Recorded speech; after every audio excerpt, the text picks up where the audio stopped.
Hello and welcome to the Mariposa Hub by Nagea Daido. It's nice to have you today. Happy Valentine. Today we are celebrating love. Are we? Love should be celebrated every day, but today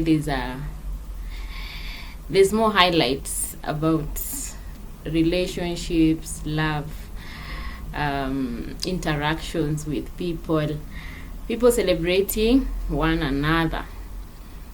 And today at the Mariposa Hub, we want to have a Valentine edition, a special edition. And in this special edition, we want to talk about the interaction. One of the main interaction that we have is the parent-child relationship. And this parent-child relationship affects also our spousal relationship. This whole celebration we have of lovebirds, because each lovebird belongs to a certain family, and what they bring on board is informed with their experiences in their childhood and from their families. And if there are some unhealthy interactions, then they spill over into the love relationship that is heading towards another family, as another marriage or another spousal relationship. So we want to talk about a very sensitive subject. It's called childhood emotional neglect. And this is a sensitive topic because it involves children who are now, they may be grown-ups or still growing, and parents who have done a lot for their children. And we find this subject a lot where parents, actually in our time, where they're saying, I have done so much for this child of mine. Why are they behaving this way? Why are they becoming wayward? And sometimes in the most extreme cases where a child has decided to commit suicide, and the child feels, what did I not do? Or the child has gone through a lot of depression and they have gone through many things.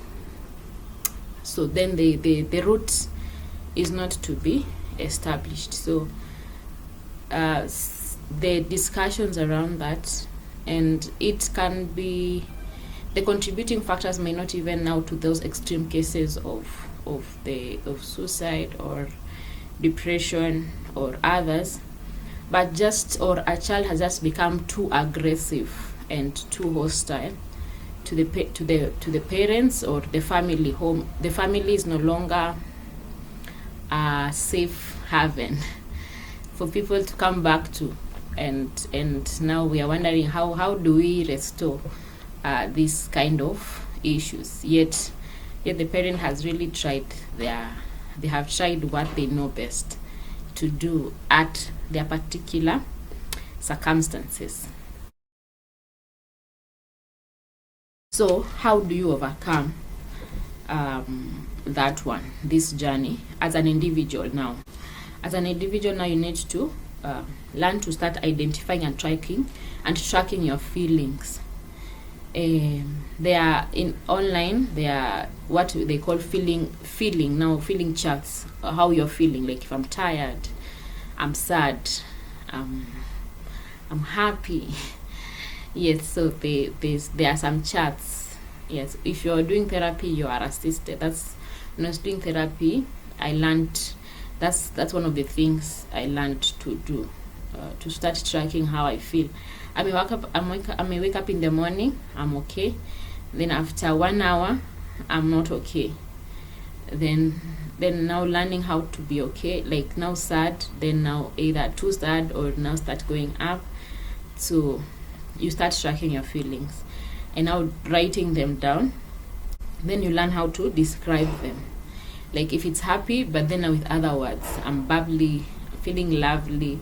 So you start describing them, because you see at home, when you're now, even when you're an adult, now you have not learned to describe, to put a word to it. So that one starts assisting. So that's one of the things. Now at that time, actually when I started therapy, I had never been to therapy. So at first I couldn't verbalize it. So I couldn't tell the person, the counselor, or I had another mentor. So they'll encourage me now to write first, because I could write, but I was not able to speak. So if now you're in that space, now you can write, then I start reading it out. So I'll write during my homework, then now in the session now I read. So that now I started learning to identify and now describe it and speak about it. So now you start learning. Yes, then now practice self-care and appreciating yourself. So now sometimes maybe the parent may not be in that position to go back. Actually, when you're already a grown up, some parents may come back to start making amends. Others may not be in a position to come back to make amends. Or sometimes the parent is already even gone, or the guardian. So now you are left with the wound to deal with. So now you can practice self-care and now start appreciating yourself. The things that you wish that the parent would have done, now you start practicing on them. So you put a needs list. What did you need that you desired your parents to have done to you? Your needs list. Put a needs list that you wanted them to, after we have done a project, you had wanted them to be there and say, congratulations, my son, my daughter. You wanted them maybe to buy something small, even if it's a sweet, you can now buy that sweet for yourself. Or if just to appreciate you, or to take you out on a walk, or to pat you on the back, or to hug you. Well, hugging is a challenge now, you can just hug yourself. Yes, so pat yourself on the back. Or if you're in sad mode, to soothe you, now you can learn how to soothe yourself, like with the positive soothing. Sometimes now we soothe ourselves with binge eating, like we overeat. I had that struggle over overeating when I'm sad. So you now find healthier ways to soothe yourself, because now you didn't learn how to soothe yourself from home. Now your parents didn't model how you can soothe yourself if you're experiencing a hard experience. So now you teach yourself now. If it's soothing, I see now parents are learning nowadays. The space, think I have some friends there, I see them how they do it. It's nice. They're really trying. So soothing your child, and some families I've visited, so you see how they try to encourage their children. So you can now practice it on yourself now if you didn't get that. Yes. So then the other thing now to learn to release the bottled up emotions. Now find a few people, trusted ones, one or two, who have started gaining trust. It can be a sister, brother, or a friend, who you feel they get what you're saying, and they have time to listen. As in they give you platform to talk out. So you can start sharing like how your day was. When now you're describing that part, when you're trying to describe your feelings, now you start sharing small, so that now you learn to vent or to share. And so that now sometimes now when people say, when you're happy, they say it's okay, but when you're sad, you vent, you're angry, they tell you now these are your true colors. Like it's your bad side that people say it's not, like they shut away that you're not supposed to be angry, you're only supposed to be happy all the time. They don't want your sad side or your angry side or your disappointed side. So you say it's okay. Those are just part of us, because emotions, they help to identify. They give you an indicator of your actions, or either you're safe or you need to take safety precaution or something like that. So emotions are key. That's why God gave us those emotions, both the hard ones and the nice ones. So we need to know how to balance them. I think the challenge also I had is now balancing the part. When I started learning to vent or speak out, and I started overdoing it. Like now, if I'm angry, I really am angry at the person. I really tell you to your face. Like especially when I'm writing now, when I'm texting the person, and now I'm angry, I would really really pour everything on you. So now I started learning how to be moderate. So, but now the first step now is to learn, because now all your life you have not learned to share, but now it's learn to share. Then now with time, now that's when you learn how to be more to balance. Now you know the timings with your the person you're dealing with. There are people now you just tell them. Others now you need time to know the timings. Like maybe this is a good time to talk about it, or this maybe I'll talk about it later. But it's important to make it known and drawing boundaries, so that now people are not just over you. Because now when you're growing up, you don't know how to express yourself, like you're emotional. You'll have people who make you angry. They keep violating what your thoughts, your desires, what you think. They just put you down. They trample on you. But because you don't know how to speak about it, you shut it. You are angry, but you just put a smile, a fake smile. So now you learn how to tell them, I don't like what you did. I didn't appreciate when you did that. So you now start drawing boundaries with also your relation, so that now you are more authentic in your relationships. You are more real, and there's mutual respect. And at first it will be hard. And I'm still work in progress myself. I'm not yet there. So but you learn. You continue learning. You continue growing. That's what I'm learning, is emotional intelligence, and also conflict management. Because CEN also causes you to be poor at conflict management. You can easily withdraw or not become so aggressive. Well, it can be caused with other factors, but that can be a major cause. Yes, then for parents, this is hard because I don't have the first-hand experience, but just some tips that can assist you when you find yourself that there's tendencies. Because this is the challenge for parents, because they have done their best. They have provided. They have had to work extra hours to provide for this child, to sustain them. Sometimes they have had to be quarreled at work so that they go for the game of the child or the schoolwork. So then they don't understand this emotional thing that the child is saying, you are not there for me. It's hard for them to comprehend how.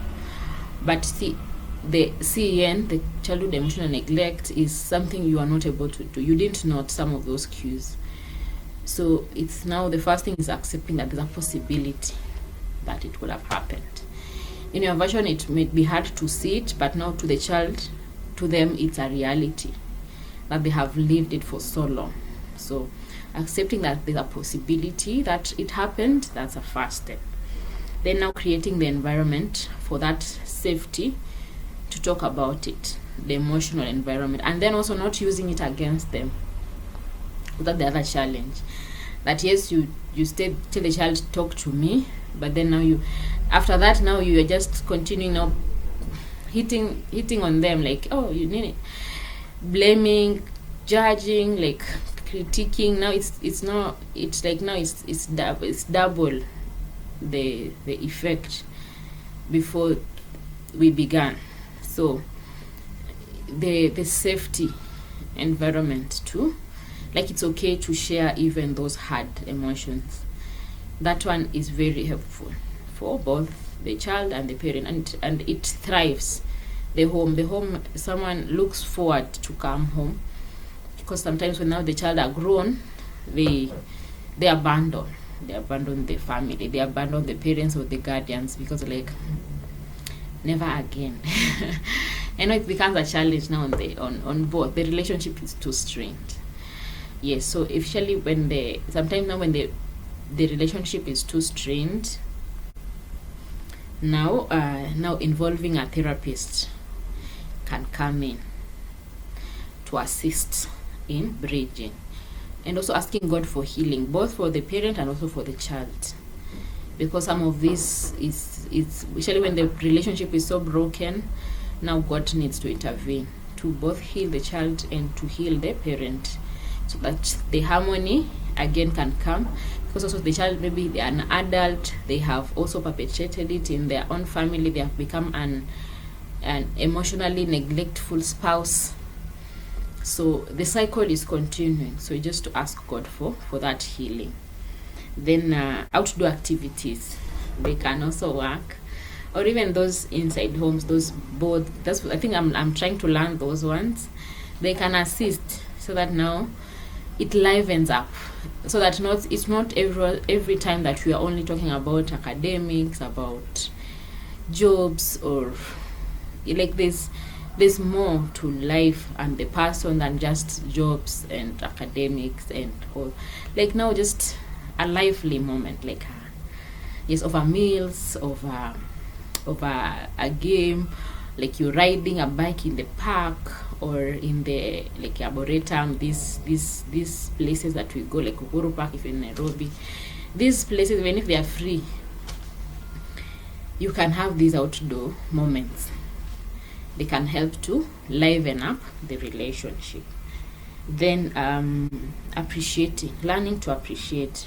It may not come as natural especially if you didn't grow up with it yourself. You are not appreciated, so you can start learning slowly by slowly, and not all at once. Sometimes when you come all at once, the child may start thinking, there's something coming up. I think there's fishy. It's a fishy thing, so you can learn. Then if yourself you went through it, you feel there's a lot of wounding on your part even before the child, you can seek therapy. And sometimes, of course, therapy has a cost implication. If it's quite expensive at the moment, because the challenge that we're having also as parents and growing up in families is now, do I pay for a therapist or I pay for my meals, my day-to-day needs? So they are also online. There are YouTube clips, like this lady I used to listen to a lot. She's called Katy Morton. She's a psychologist abroad. She really makes the discussions around mental health very light. She has very nice discussions, and she makes the discussions light, like not so like heavy. So and those psychologists who have YouTube channels, you can learn from there. Some articles online, you can learn and try to implement. Then now when you get the resources, you can seek help. You can seek psychologist or counseling services to improve. Also, you can study psychology, counseling, the basic, even it's a certificate, a 6 months, 1 year course. It will really help now trying to reclaim some of these broken relationships. And if you have overdone it, now you have given a lot of freedom to your child. Now even they don't care anymore. Now you need to bring a sense of discipline in the family to balance both the nice moments and bringing some realities of parents are harder. So that one, it's because parenthood is not, we don't have a manual to guide us. It's you learn on the job with God's help. So so some of these aspects we continue to learning, and also asking God to assist, so that then we become better. So, and also having those times to be together and becoming better. So there are other books, and also learn the love language of your child. There's a book on love, 5 love languages but then there's one for both people in relationships and the one for for parents and children. I'll link it. I think you can get it on Amazon. And learn the love language of your child. I think the challenge is sometimes there are 5 love languages. Someone have written that book of 5 love languages of quality time, service, acts of service, gifts, appreciation or words of affirmation, and forgetting the 5th one. So for those five love languages, you learn which is your child's, so that you might be giving your child gifts and what they want is quality time. So in as much as you have bought them a lot of gifts, you have not spoken to their language of love, quality time. So to them you have not demonstrated love.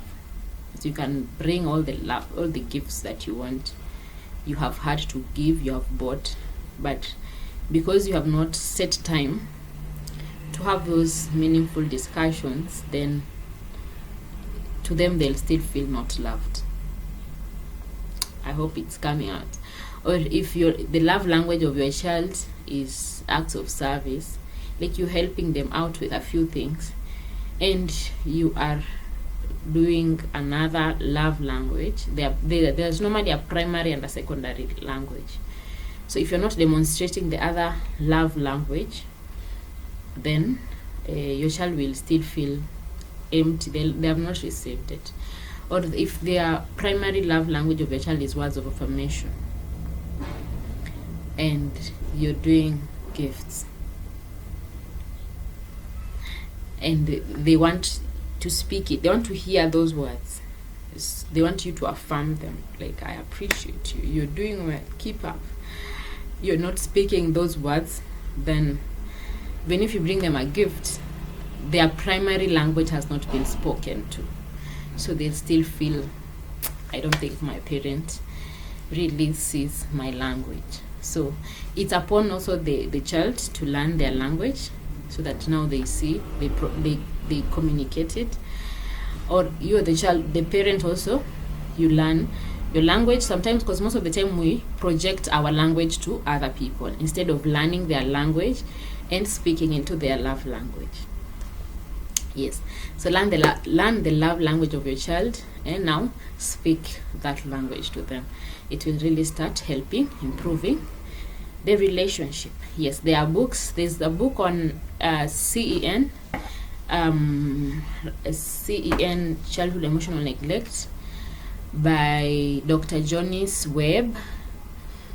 I'll link it. I think that it's on Amazon also. I'll link it in the description box. It's called Running on Empty. There are 2 versions. Running on Empty now, where it describes the challenges, and then there's one now how you overcome it. So you can get those books. Then there's one for now the love language, and then also there are an available father and also a mother. So you can learn other articles, study about this subject, emotional wellness and emotional well-being, so that we minimize these struggles for young people and parents, this rift, because it really spills over. You might find the child starts getting into unhealthy relationships. They start longing. If it's a lady, now they go to a man because they really want the man to fill the void of their father. Or if it's a lady, if it's a man, they're looking for their mother in this lady. So they are really weighing down. Instead of just enjoying the relationship, they want the spouse to parent them. So it becomes a challenge. So let's learn about this topic. I hope it will be useful and assist us to have better relationships in this season. Thank you so much, and I hope the discussion will be helpful and it will improve. And above all else, let's ask God to restore our relationships, because there's so much happening in our interactions that is having a lot of ripple effects in other aspects of our lives. So we ask God, let's have these discussions. If you're having emotional wounds, we ask God to heal us and now find help, find avenues to get help, so that we are better people. We are channels of life. We are channels of strength. And through your brokenness, God can use it to be an encouragement to someone else. So thank you so much. This was the Valentine edition, the special edition from the Mariposa Hub. I pray that God will strengthen you, and if your relationship with your child has been strained, may God restore it. And if you're the child who has experienced a lot of brokenness, you have made a lot of wrong decisions because of the longing you had that your parents feel that love that you didn't get. You're sorry, and I pray that God will fill that love gap. That love gap, God will be able to fill it. And as a parent, if yourself you experienced it, that's why you have unknowingly passed it on. May also God restore you and heal you, and that relationship may it come back together, and may the family be a better place that we can all go to and rejoice, and we be better versions in the other generations that God will give us. Thank you so much, and God bless you, and happy Valentine. See you in the next one. Bye bye.